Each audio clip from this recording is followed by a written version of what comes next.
I want to take a moment to thank my fellow veterans for their service and to the active duty right now. The world is going through some unfortunate changes and conflicts that, frankly, are unnecessary and putting men and women in harm's way at the cost of an agenda. No matter what side you're on that fence, you're still always a veteran. You always serve your country, and the active duty members right now are picking up the fight.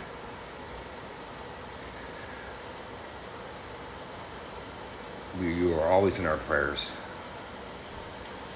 and I have an immense amount of respect for my fellow veterans, regardless of your opinion on the current administration. Doesn't mean I might like it, but I have respect for it. Even after getting cancer while being in the service and going through chemotherapy and going through stem cell therapy and still continuing to go through certain infusions, which are not fun and the side effects aren't fun, I still am glad that I served my country.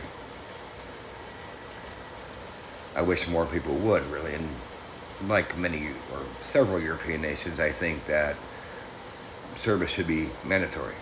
All Americans should have to go through at least a minimal amount of service to the country. I think more people would appreciate it than those who don't. Because at the end of the day,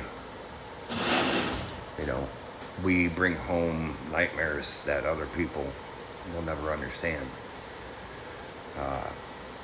I was diagnosed with PTSD in 2016, I believe, and I went through hell. I became agoraphobic. I didn't want to leave my house, and the panic attacks put me in the hospital more times than I can count. And I eventually went into therapy and treatment and came out a much better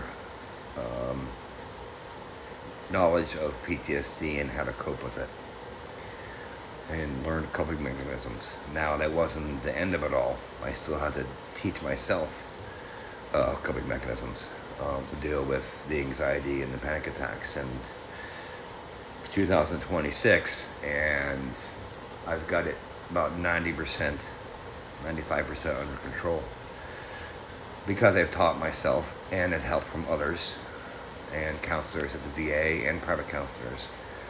If you need help as a veteran with PTSD or anxiety, please seek help. It's there, it's out there, and you're not alone. There are a lot of us. And the people who probably can understand you the best are the people who have gone through it and come out the other side. I know sometimes it's hard to admit, especially for some of us, to go, I have a problem. I have PTSD and it's ruining and running my life. But, you will not be judged for your PTSD or your anxiety. That's, the stigma of mental health issues, for the most part, is gone. I feel comfortable talking about it, so to me, it's a non-issue. Just remember to be strong, get help, and know that there's a light at the end of the tunnel. There's a day where you're going to feel great. You're going to feel confident. And you're not going to worry about that anxiety and the PTSD so much. It takes time. I'm not going to lie, and it's not an overnight fix. But it will get better. No matter what era of the military you came from or what branch of service you served. It's a brother and sisterhood that no one can break. And we all should be here for each other, because it's bad enough that this country is being torn apart, because of what's going on. But as a community of veterans and active duty, we should always be here for each other.